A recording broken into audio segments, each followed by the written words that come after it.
Muito bem, pessoal, vamos seguir os nossos trabalhos de hoje ressuscitando um quadro que ficou meio que adormecido aqui no canal nos últimos meses, só que nessa off-season ele vai voltar com tudo, que é o Revisitando Trocas, né? Um quadro que eu sei que vocês curtem bastante, que é onde eu pego uma troca que rolou aí na liga e que de alguma forma foi marcante na NBA.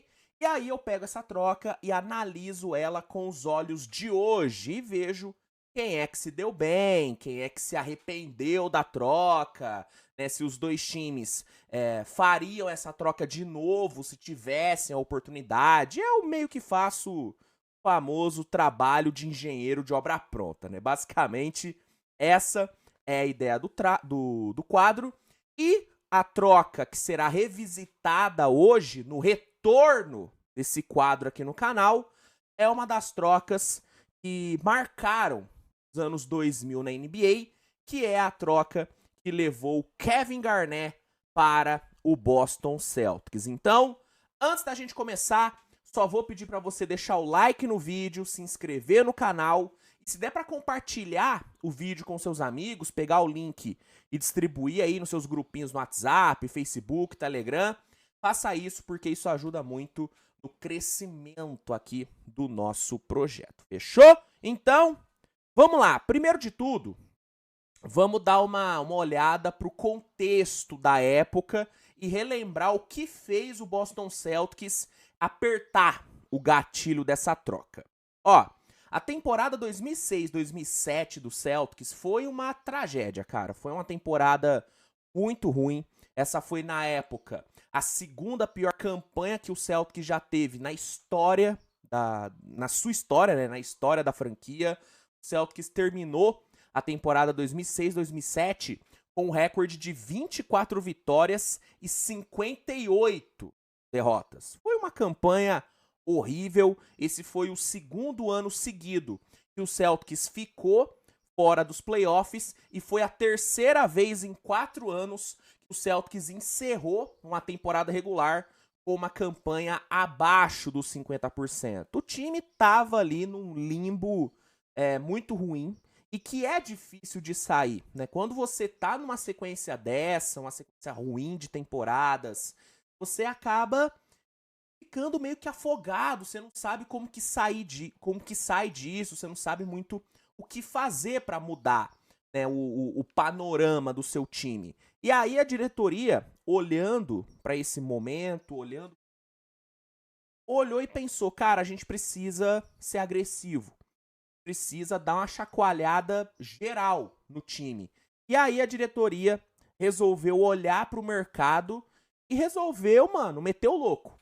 Né? A diretoria do Celtics resolveu meter o louco, resolveu ir para cima dos grandes nomes. E aí o time começou ali pegando o Ray Allen, que era um grande destaque no Seattle Supersonics, era um dos melhores jogadores da posição na época. O Celtics foi para cima dele, conseguiu uma troca por ele envolvendo principalmente a sua pique do draft de 2007, que acabou sendo uma pique boa, né? Foi a pique 5, se não me engano. Foi a pique 5. Celtics montou um pacote ao redor dessa escolha e conseguiu pegar o Ray Allen, só que o grande alvo da diretoria era o Kevin Garnett do Minnesota Timberwolves. O Garnett, ele já era consolidado, um dos melhores jogadores da liga, já havia sido MVP, já havia liderado o Minnesota para ótimas campanhas, e ele era o cara que a diretoria do Celtics queria.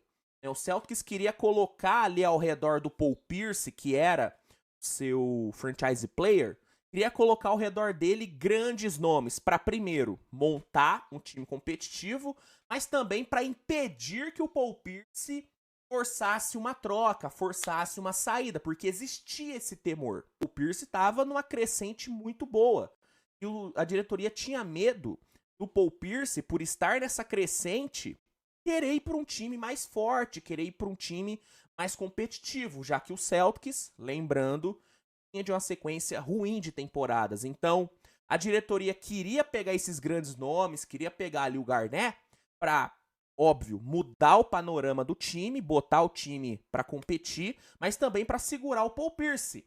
E a diretoria conseguiu, né? Depois ali de muita negociação, o Celtics conseguiu a troca pelo Kevin Garnett, que foi a seguinte, né? O Celtics recebeu o Kevin Garnett e em troca mandou para o Minnesota o Ryan Gomes, o Jared Green, o Al Jefferson, o Tel Ratliff, o Sebastian Telfair e uma pick de primeira rodada de 2009, uma pick do próprio Boston Celtics, e devolveu a pick de primeira rodada de 2009 para o Minnesota. O Celtics tinha essa pick, era dono dessa pick que era do Minnesota e devolveu. Então foi uma negociação que envolveu ao todo 2, 3, 4, 5 jogadores. É até hoje a troca que mais envolveu jogadores na história da NBA, né? Envolveu mais jogadores por um só, né? Foi a troca que envolveu mais jogadores indo para o time em troca só de um. Até hoje nenhum jogador rendeu tantos jogadores de uma vez só e rendeu 2 escolhas de primeira rodada, uma que era do Celtics e uma que já era do Minnesota. E com essa troca, o Celtics atingiu o seu objetivo, montou ali um time forte, montou um Big Three. E na época deixou todo mundo meio que assustado, porque fazia muito tempo que a NBA não via uma junção dessa de talento em um lugar só. Big Threes não eram muito comuns ali na época. Então, quando o Celtics juntou esses 3 caras, todo mundo olhou e falou, caramba, beleza, tem alguma coisa acontecendo. O impacto, além de ter sido midiático, foi um impacto imediato dentro da quadra.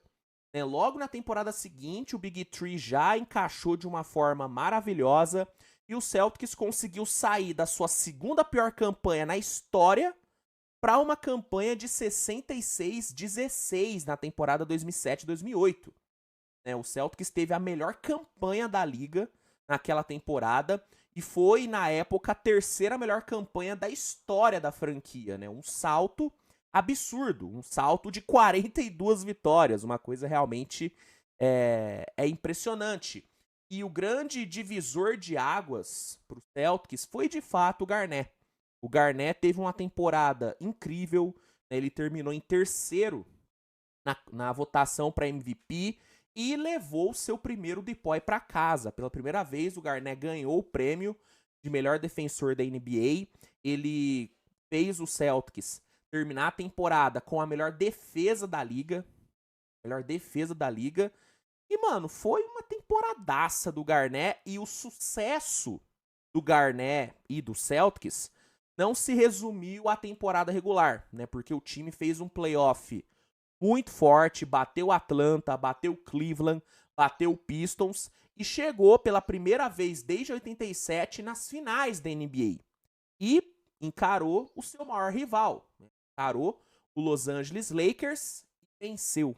O Celtics venceu o Lakers naquelas finais por 4-2, finalizou o trabalho e conquistou o seu primeiro título desde 1986, cara, uma conquista que foi muito celebrado. O torcedor celta conseguiu tirar, né, esse da garganta, e ali foi onde que o Celtics deixou para trás todos aqueles anos de limbo mesmo. O Celtics ali mudou a sua realidade. E o grande símbolo dessa quebra, momento ruim, né, o grande símbolo dessa grande conquista foi o Kevin Garnett. Garnett foi o símbolo desse título, tanto que quando se fala desse título do Celtics de 2008, a primeira imagem que vem na nossa cabeça é o Kevin Garnett depois da conquista, depois ali do jogo 6, gritando no microfone, "Anything is possible", né? Ele cravou essa frase no coração do torcedor do Celtics. Kevin, 11-time All-Star, League MVP, Defensive Player of the Year. Now it's time to add to your resume, NBA champion. How does that sound?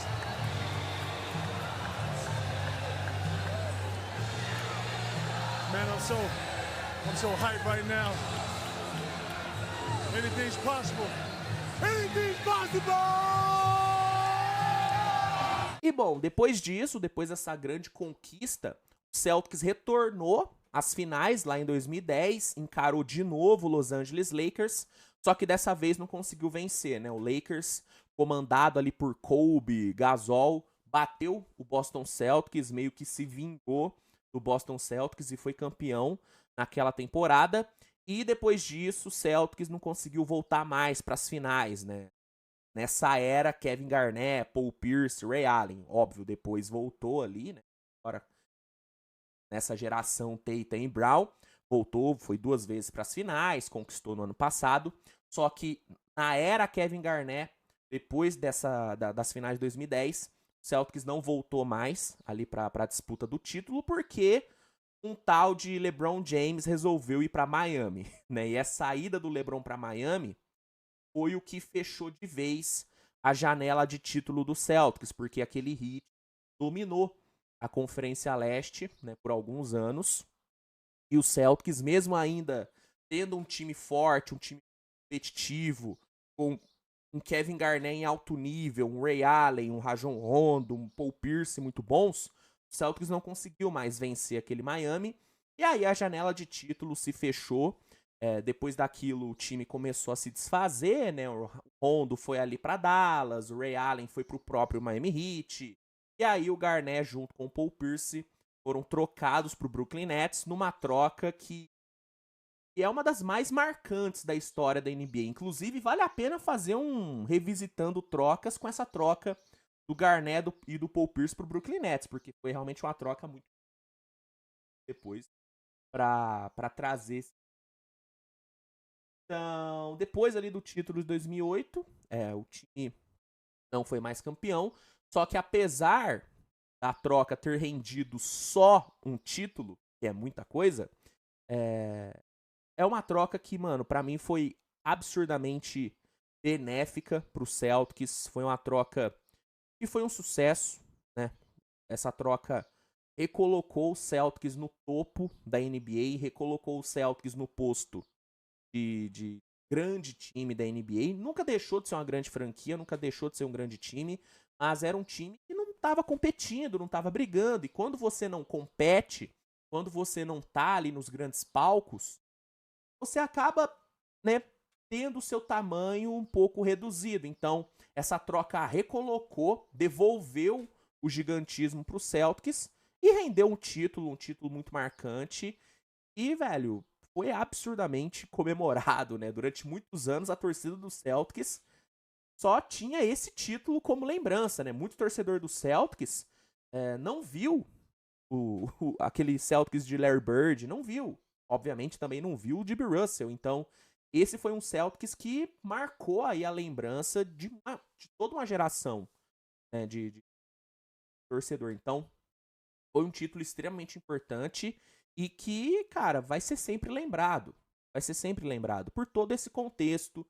Chegada do Garnett, né, a reviravolta que foi de uma temporada para outra. Cara, você conquistar 42 vitórias a mais numa temporada é um salto, é um gap absurdo. Então, é uma troca que, apesar de ter rendido só um título, como eu falei, foi um grande sucesso e com certeza, né, o Celtics faria essa troca de novo sempre que surgisse a oportunidade. Não tenho a menor sombra de dúvidas disso.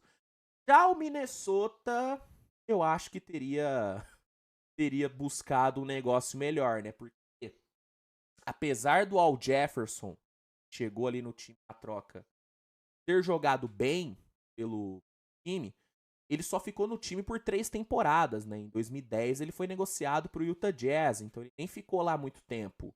Aquela pique de 2009, né, que o Minnesota recebeu de volta, foi uma pique alta, né? Foi pique 6, draft de 2009, só que eles não usaram muito bem, né? Mesmo tendo o Stephen Curry à disposição, os caras draftaram o Johnny Flynn. E lembrando que o Minnesota teve a pick 5 e a pick 6. E pegou o Johnny Flynn na 6 e o Ricky Rubio na 5. E ainda teve ainda na 28 mais uma pique e usou pra pegar o Wayne Ellington. E não foi mais do que um role player no time. Então, as escolhas de draft não renderam nada de bom assim pro Minnesota. Ricky Rubio foi um bom jogador, só que essa pique não foi uma pique que veio na troca. As que vieram na troca foi a pique 6 e a 28. Não renderam nada de interessante pro Minnesota. Tirando o Al Jefferson, nenhum jogador que chegou foi de fato relevante. O Gomes e o Telfair foram só role players por algumas temporadas. O Ratliff e o Green, eles nem ficaram até o fim da temporada 2007-2008. Então, foi uma troca que, cara, não ajudou o Minnesota. Não ajudou em nada. Então, é muito óbvio que tem um grande vencedor nessa troca e um baita de um perdedor. E o grande vencedor, obviamente, não é o nosso querido Minnesota, né? Não é o nosso querido Lobão. O Celtics foi muito vencedor, pegou um dos seus maiores ídolos da história, pegou um cara que foi fundamental na conquista de um título, e ainda o Celtics conseguiu lucrar na troca do Garnett. O Celtics lucrou na compra, na chegada do Garnett e na saída dele também. Então foi uma troca que ajudou o Celtics em todos os sentidos. Se não é, por exemplo, a troca que levou o Garnett pro Brooklyn, se não é aquela troca, Jason Tatum, Jaylen Brown, muito provavelmente não teriam ido pro Celtics. Então, o Celtics lucrou de todas as formas possíveis. O Celtics mandou muito bem nessa troca. Cara, absurdo. E o Garnett marcou o nome dele na história da franquia é bizarro. Tanto que eu acho que o Garnett, ele é muito mais idolatrado em Boston do que em Minnesota, onde ele começou, onde ele foi MVP e tudo. Minnesota ama o Garnett, é um fato. Mas eu acho que a idolatria que o torcedor do Celtics tem ali com o Garnett é uma coisa surreal. O Garnett, ele é muito ídolo. Muito ídolo. Então, pra mim, é uma troca que foi muito benéfica pro Celtics e zero benéfica pro Minnesota. Com certeza o Minnesota não faria essa troca de novo se tivesse oportunidade. Teria buscado um negócio melhor pro Garnett, que já era uma estrela muito consolidada, já era um dos melhores defensores da liga, melhores jogadores da liga, havia sido MVP, então dava pra ter conseguido coisa melhor, né? Óbvio, rendeu ali um caminhão de jogadores, 2 picks de primeira rodada, mas dava pra ter pego mais pelo Garnett. Dava pra ter pego jogadores mais relevantes. E também tem o fato do Minnesota ter escolhido mal no draft. Se o Minnesota pega o Stephen Curry, óbvio, não dá pra saber se o Curry teria sido a mesma coisa que foi no Warriors. Provavelmente não. Mas talvez hoje a gente olhasse pra essa troca com os olhos um pouco melhores, né? Do tipo, pô, beleza, perdeu ali, mas, cara, pegou o Curry. Então, mas, independente disso, com certeza o Minnesota se arrepende dessa troca. Com certeza, absurdo. Mas enfim, rapaziada, é isso, tá? Essa aqui é a minha opinião sobre essa troca que, como eu disse, marcou os anos 2000 na NBA. E eu quero saber a sua opinião, cara. Qual que é a sua visão sobre essa troca? Você também acha que o Celtics foi muito mais vencedor do que o Minnesota? Ou você consegue enxergar de alguma forma o Minnesota tendo vencido alguma coisa nessa troca, tendo tirado alguma coisa de positivo? Manda aí nos comentários e comenta aí qual troca você quer que eu revisite. Eu pretendo trazer esse quadro pelo menos uma vez por semana aqui no canal. Então comenta aí qual troca marcante você quer que eu revisite. E as que forem mais comentadas, com certeza vão aparecer aqui. Fechou? É isso, gente. Tamo junto, um grande abraço e até a próxima. Tchau, tchau.